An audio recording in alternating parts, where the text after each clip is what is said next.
jamaa ndo anakanja vijana huyo. Urengi. Si amepita saa zile na anapita na saa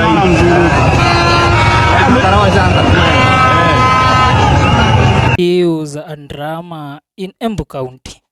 This is because the Member of Parliament for Manyata, Mr. Gitonga Mukunji, was arrested allegedly being blamed for funding the yesterday's Gen Z protest that happened in commemoration with the Sabasaba movement or the Sabasaba Day, which the Sabasaba Day is the day that Kenya was allowed to gain the multipartyism constitution, or the multipartyism clause in the constitution that allowed for more political parties besides the ruling party, which was KANU during the Moi era.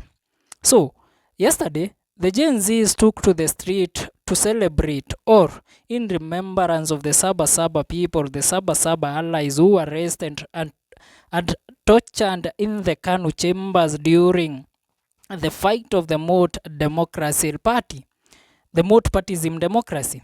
So the DCI and the police have been going in and out, trying to figure out who really was the face behind the sponsoring, or was the face behind the calling of the movement or of the demonstration that happened yesterday, where a lot of properties were destroyed, supermarkets were brought down, and peoples did not go to work.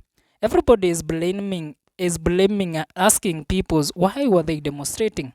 If it was the Sabasaba remembrance, then why should it turn chaotic, and why should it turn very bad? Very bad, because everybody yesterday was fearing for his life. Peoples were murdered, peoples were shot, and brains were scattered on the roads during the yesterday's demonstrations, where they were asking President William Ruto, telling him that they need a leadership that is accountable of what is happening in the country. So as of today, the Manyata MP Gitonga Mukunji has been arrested. The Manyata MP Gitonga Mukunji was picked up in Juja under unclear circumstances during the height of the Sabasaba protest. His lawyer said the Kibii station's record showed his entry but gave no hint of where he went next. Mukunji's wife and legal team were reportedly left stranded as officers reportedly blocked access and withheld key details. The lawmaker is likely to face serious protest-related charges, but his location remained undisclosed hours after his arrest. The Manyata Member of Parliament Gitonga Mukunji, a close ally of the former Deputy President Rigathi Gachagua, has been arrested in connection with the Sabasaba protest. Mukunji was reportedly apprehended by officers from the Directorate of Criminal Investigation in Juja around 3 p.m. and taken to Kibii Station.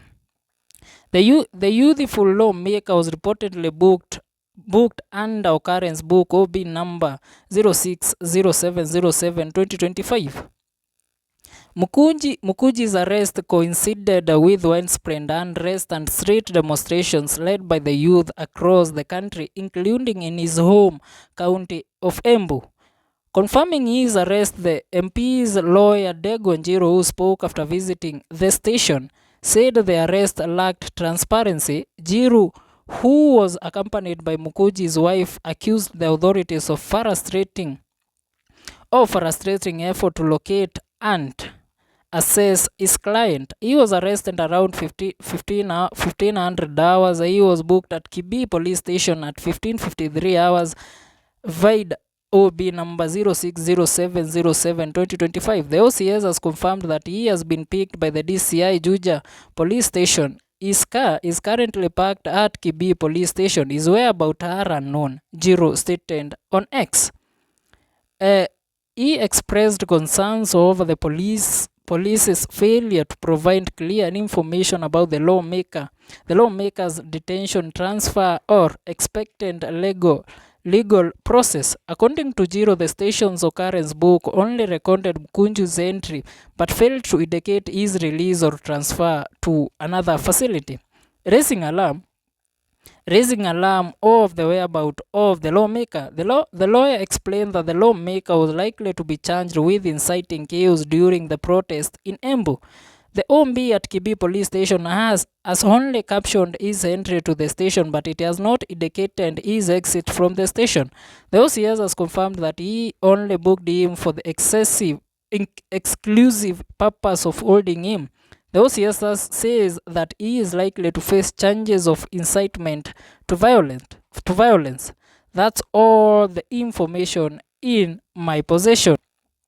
The police have withheld useful information from his spouse and the advocate acting in the matter. Keep him in your prayers, Giro ended. In a related report, rioters in Meru reportedly torched the popular Maguna supermarket and the adjoining Club 7-Eleven.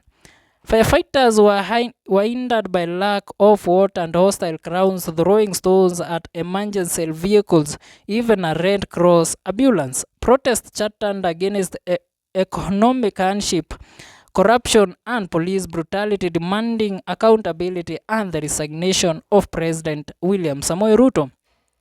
What is very clear to the nation and to the peoples of this nation, it's that the peoples of this nation are very tired with the leadership of one President William Samoei Ruto, because Mr. President William Ruto does not give a ear or does not give a listening ear to people's wants or to people's grievances regarding the economic state of the nation.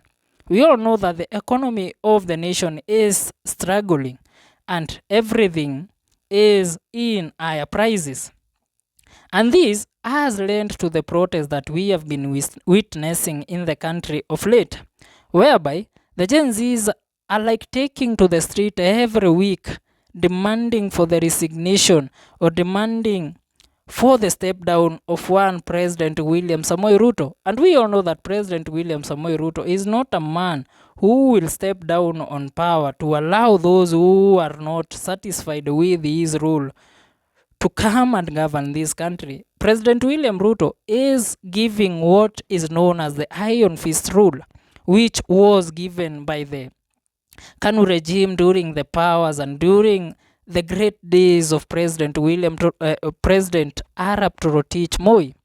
President William Ruto is using the police and is asking the security organs to arrest anybody who is linked to Rigathi Gachagua, any ally of Rigathi Gachagua, who has been sponsoring and who has been the face behind the protest that has been happening in the nation. The nation is losing millions and billions of money because of this protest. The protesters now have turned from the Gen Z peaceful protest, and now they have become the Goons. They are touching down every business that they think it should not be there. More so, the big shops, that is the supermarket, and the collections shops, that is the malls.